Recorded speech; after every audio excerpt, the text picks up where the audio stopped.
सबसे पहले आप लोगों को पेडागोजी सब्जेक्ट के बारे में बताएंगे, क्योंकि जो सेकंड सेमेस्टर है बीएड जिस नाम से जाना जाता है, टीचिंग है ना, टीचिंग मस्ट होती है ना बीएड में, तो सेकंड सेमेस्टर आपका टीचिंग से संबंधित है कि आपको प्रैक्टिस टीचिंग करनी है और शिक्षण केंद्रों में जाके वहाँ पे आपको इसका अभ्यास करना। पहले प्रैक्टिकल सिखाया जाएगा, फिर उसके बाद आपको प्रैक्टिस टीचिंग सेंटर में भेजा जाएगा।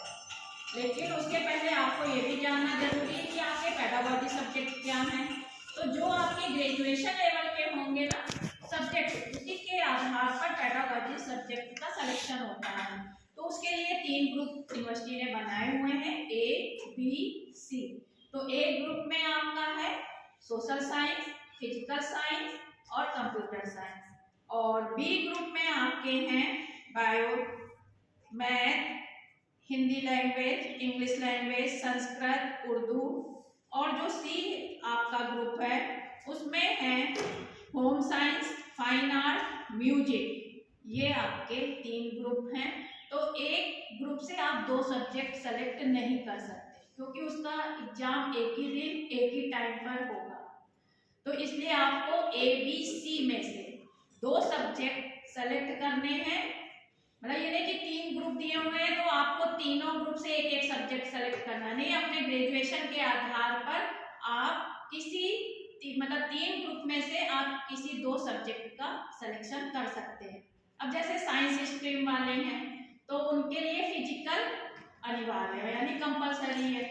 पीसीबी ग्रुप यानी जो बायो ग्रुप के हैं उनके लिए बायो हो जाएगा। तो जो बी ग्रुप में आ रहा है आपका, ए ग्रुप में फिजिकल और बी ग्रुप में बायो और मैथ है। तो साइंस स्ट्रीम वाले जो पीसीबी ग्रुप के हैं वो बायो लेंगे फिजिकल के साथ में, और मैथ वाले जो हैं वो फिजिकल के साथ में मैथ लेंगे। ठीक है, इतनी बात समझ में आ गई साइंस स्ट्रीम के लिए।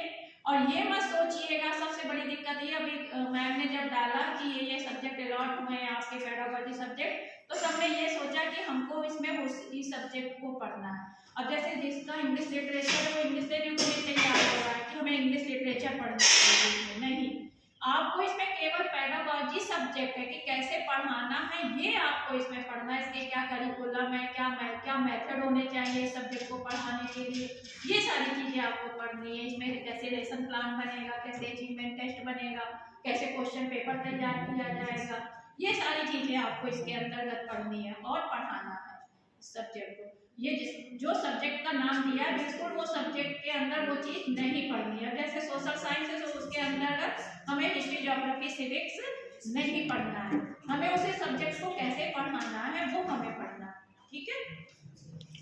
अब आर्ट्स ग्रुप वाले आए तो आर्ट्स ग्रुप में कई सब्जेक्ट होते हैं। अब जैसे जिसके ग्रेजुएशन लेवल पर उसने सोशियोलॉजी लिया हुआ है, हिस्ट्री लिया हुआ है, ज्योग्राफी लिया हुआ है, या इकोनॉमिक्स है, या पॉलिटिकल साइंस है, तो उनका एक सब्जेक्ट तो सोशल साइंस बन जाएगा।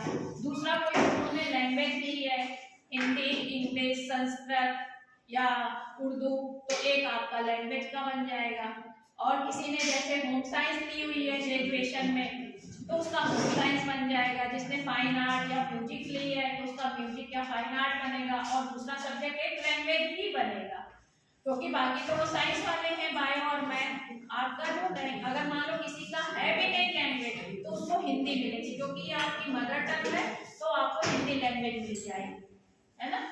इसमें तो कोई डाउट नहीं है कि सब्जेक्ट हमारे कैसे अलॉट होंगे। फिर है कॉमर्स स्ट्रीम, कॉमर्स वालों का तो कॉमर्स कंपलसरी है, उसी ग्रुप में है वो कंपलसरी है कॉमर्स। उसके साथ में फिर जिसमें मतलब रुचि है, कॉमर्स वाले अगर इंग्लिश मीडियम के हैं तो वो अपना इंग्लिश ले लेंगे कॉमर्स के साथ में, अगर हिंदी मीडियम के हैं तो हिंदी ले सकते, या उसके साथ में मैथ भी ले सकते। कई बच्चों का कॉम्बिनेशन कॉमर्स और मैथ का भी होता है, क्योंकि मैथ बी ग्रुप में है, कॉमर्स सी ग्रुप में है, और इंग्लिश हिंदी भी बी ग्रुप में है और कॉमर्स सी ग्रुप में है। तो ये तीनों ग्रुप में से आपको कंप्यूटर के साथ कॉमर्स अलाउड है ना, कंप्यूटर साइंस और कॉमर्स नहीं, ग्रुप अलग है। हाँ, ग्रुप अलग है, ग्रुप अलग है, ग्रुप अलग है। अगर कोई ऐसा है लेकिन कॉमर्स के साथ कंप्यूटर बनता नहीं है, क्योंकि वो इंग्लिश या हिंदी ही बनेगा। अगर लेकिन किसी ने आईसीटी वगैरह सब्जेक्ट कोई चाहता है तो भले वो ले ले, ग्रुप अलग अलग है, बन सकता है, ठीक है। लेकिन उसके लिए टीजीटी पीजीटी के अकॉर्डिंग उसके लिए यही सब्जेक्ट ज्यादा अच्छे रहेंगे, क्योंकि जो बीएड है आपका जूनियर हाई स्कूल के लिए है ना, तो आप टीजीटी पीजीटी भरोगे। मतलब पेडागोजी जो सब्जेक्ट्स हैं तो उन्हीं में आप टीचर बनोगे, जो आपके जो दो पेडागोजी सब्जेक्ट होंगे। तो ठीक है, ये चीज समझ में आ गई। और फिर एक है आपका टेक्नोलॉजिकल पर्सपेक्टिव्स ऑफ एजुकेशन, ये कंपलसरी पेपर है, ठीक है, ये सबको लेना है। और 2 पेडागोजी आपके हो गए, 3 सब्जेक्ट। अब ये मत सोचिएगा कि ये केवल पेडागोजी सब्जेक्ट है, इसलिए हम इनको केवल हमें पढ़ाना है, ऐसा नहीं है, इनका थ्योरी पेपर भी होगा, ठीक है। ये जो 2 सब्जेक्ट हैं इसका आपका पेपर भी होगा और पेडागोजी से संबंधित ही क्वेश्चन आएंगे, जो आपको यहाँ प्रैक्टिकल वर्क में सिखाया जाएगा वही क्वेश्चन आएंगे, ठीक है। इतनी बात क्लियर। अब 3 ऑप्शनल है, कौन कौन से? Environmental education, education for happiness और ह्यूमन राइट, ये आपके 3 ऑप्शनल पेपर है, इसमें से आपको एक लेना है, ठीक है। तो ये आपकी चॉइस के ऊपर डिपेंड करता है कि आप इसमें से आपको क्या अच्छा लगता है, आप क्या लेंगे। ये सिलेबस तीनों का भेज दिया गया, उसके बारे में आपको संक्षिप्त में जानकारी दे दी गई है। तो ये आप लोग अपना ग्रुप में भेज दीजिएगा कि हमें ये सब्जेक्ट हमने ये चॉइस मतलब ये सेलेक्ट किया है, ये आपका उसमें हो जाएगा ऑप्शनल पेपर में। अब आती है मेन बात प्रैक्टिकल वर्क। ये तो हमने थ्योरी पेपर आपको बताया ये पढ़ना है। अब जो आपके जो पेडागोजी सब्जेक्ट है उनसे संबंधित आपका जितना भी प्रैक्टिकल वर्क होगा, ये जो बीएड सेकेंड सेमेस्टर है ये पूरा आपका प्रैक्टिकल पर आधारित है, ठीक है। इसमें 1 मंथ की आपकी इंटर्नशिप है, कौन सी? प्रैक्टिस टीचिंग, जो आप सेंटर में जाके करेंगे।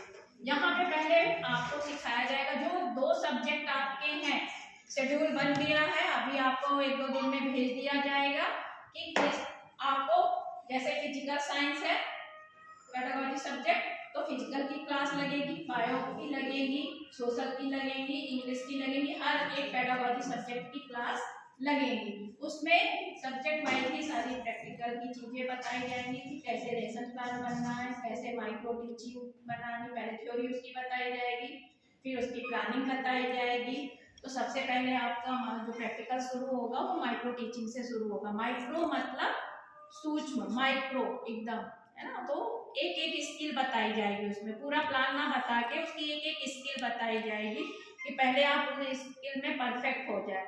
उसके बाद फिर आपका होगा मैक्रो यानी विस्तृत लेसन प्लान, तो वो जो आप प्रैक्टिस टीचिंग में पढ़ाएंगे जाके, पूरा जो 35-40 मिनट का पूरा लेसन प्लान बनेगा उसके अकॉर्डिंग ही आप पढ़ाएंगे, ठीक है।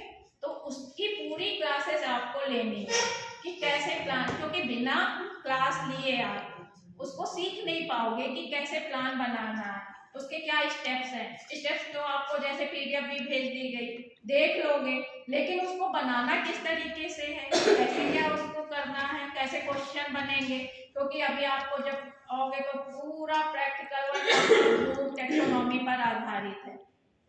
ब्लूम टेक्सोनॉमी नहीं समझ में आएगी तो आप ना, चाहे हिंदी हो मतलब कोई लैंग्वेज हो या कोई भी सब्जेक्ट हो जो आपके ये पेडागोजी सब्जेक्ट, उसके बिना ना आप उसको बना पाओगे ना समझ पाओगे कैसे क्वेश्चन बनते हैं, कैसे क्या हो, क्योंकि प्लानिंग होगी तो उसमें क्वेश्चन भी होंगे, डेवलपिंग क्वेश्चन भी होंगे, डायरेक्ट क्वेश्चन भी होंगे, तो वो आपको बनाने ही नहीं है। आप क्या है, आपने अपना कंटेंट देखा उसके हिसाब से क्वेश्चन बना लिए, अब वो हर लेवल के हैं कि नहीं है ये आप समझ नहीं पाओगे जब तक उस चीज को समझोगे नहीं। और दूसरी बात कि ये हर पेडागोजी सब्जेक्ट में 20-20 प्लान बनाने होते हैं, ठीक है, 20-20 यानी टोटल कितने हो गए आपके 40 प्लान हो गए। तो जब आप आओगे तभी बनाना सीख पाओगे। अब ये है कि आप लोग डेली आओ, कम से कम प्रैक्टिकल वर्क